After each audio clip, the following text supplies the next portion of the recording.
दोस्तों, पत्नी ने पति को मारकर बाथरूम में दफना दिया और 45 दिन तक उसको गुमशुदा बताकर नाटक करती रही, पुलिस के सामने रोती रही और उस बाथरूम में टाइल्स भी करवा दिए। सब कुछ करवाने के बाद आखिरकार उस पत्नी का भंडाफोड़ हो गया, पता चल गया। आइए जानते हैं ये पूरा घटनाक्रम क्या है और ये लगातार ये घटनाक्रम क्यों बढ़ रहे हैं। आगरा में अभी 3 जुलाई को दिन के 12 बजे बाथरूम को खोदा गया। 5 मजदूर उसमें लगे, उनको 20 मिनट तक उसको खोदने में लगा। जब उसमें देखा तो उस व्यक्ति का केवल कंकाल था, मांस सब कुछ सड़ चुका था, गल चुका था। तो ये घटना आज से 45-46 दिन पहले हुई।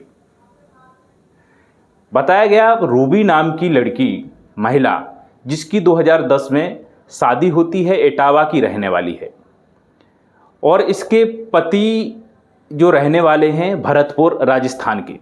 44 साल का वो व्यक्ति जिसकी हत्या की, उसी की पत्नी ने, वो भरतपुर का रहने वाला, उसका नाम है सुरेंद्र शर्मा। सुरेंद्र शर्मा अपनी पत्नी के साथ 2 बेटियां हैं, रिद्धि और सिद्धि, और अपनी मां के साथ आगरा में रहते थे। अच्छा, रिद्धि बेटी उनकी 13 साल की है और सिद्धि उनकी बेटी जो है 9 साल की है। 2010 में इनकी शादी होती है। शादी होने के बाद बच्चे हो गए, लेकिन अभी 17 मई की रात को उसकी पत्नी ने 18 नींद की गोलियां खीर में मिलाकर सुरेंद्र शर्मा को खिला दी। अब उसने ये बताया है कि इसलिए खिलाई हैं क्योंकि वो उसको मारता था, पीटता था, दारू पीकर, शराब पीकर परेशान करता था। लेकिन इस पत्नी ने उसको गोलियां जब खिलाई तो सुबह देखा 18 मई को, तो वो बिस्तर पर मरा हुआ मिला। वो घबरा गई। घबराने के बाद ने जेठ को फ़ोन किया। जेठ को फ़ोन किया कि आप माँ को और दोनों बेटियों को ले जाओ, यहाँ पर कुछ पुलिस का लफड़ा हो गया है। इस प्रकार से बोलकर उसने अपने जेठ को बुला लिया। जेठ को बुलाया तो जेठ को अपने घर पर नहीं बुलाया जहाँ पे वो रहती थी। उसने बोला है कि पास वाली दुकान पर आ जाना, वहाँ से इनको बच्चों को ले जाना, घर मत आना। जेठ को परेशान भी हो गया कि आखिरकार ऐसा क्यों है, तो वो तुरंत वहाँ से आया और दोनों बच्चों को, यानी रिद्धि सिद्धि को और वो अपनी माँ को, यानी इस रूबी की सास को या वो अपनी माँ को लेकर चला गया। कौन? जेठ।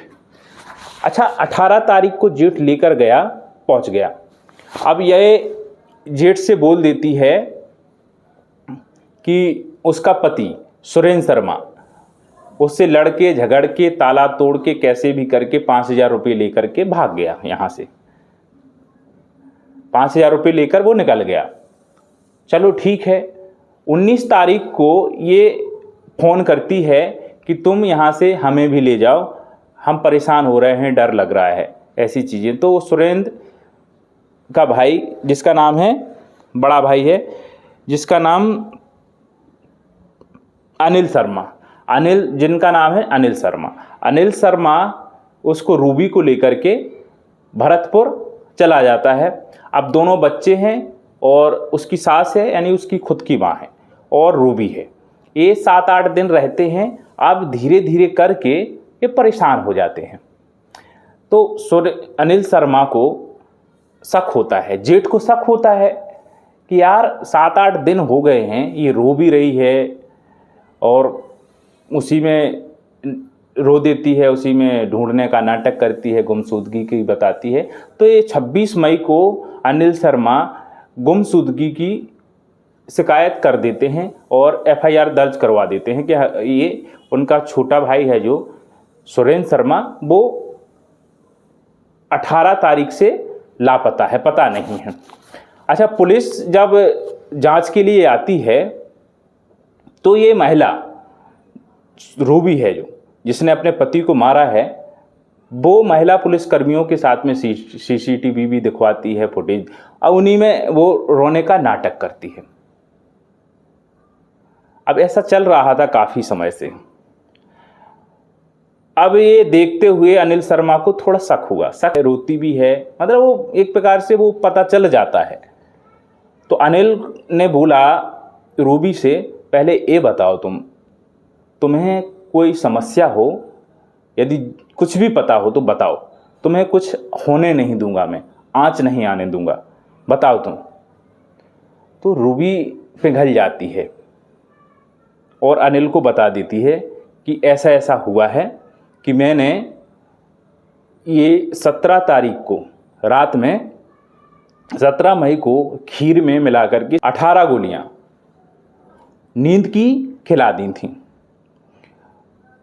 और सुबह जब मेरे को पता चला तो ये बेड पर मृत मिले। अब मैं इससे घबरा गई तो मैंने फावड़े से बाथरूम में ही उसको दफना दिया। अब ये दफनाने के बाद, बच्चों को भेजने के बाद ये चली जाती है भरतपुर। अब वहाँ भरतपुर से फिर आती है लौट करके 7-8 दिन में, तो ये क्या करती है, मजदूरों को बुला करके उस पर टाइल्स भी करवा देती है। तो ये आजकल ये मामले चल रहे हैं। तो इस प्रकार से एक हंसता खेलता परिवार, उसमें से एक सदस्य को उसी की पत्नी ने मार दिया, वजह बताई कि वो दारू पी करके, शराब पी करके उसको मारता था, पीटता था हर रोज़।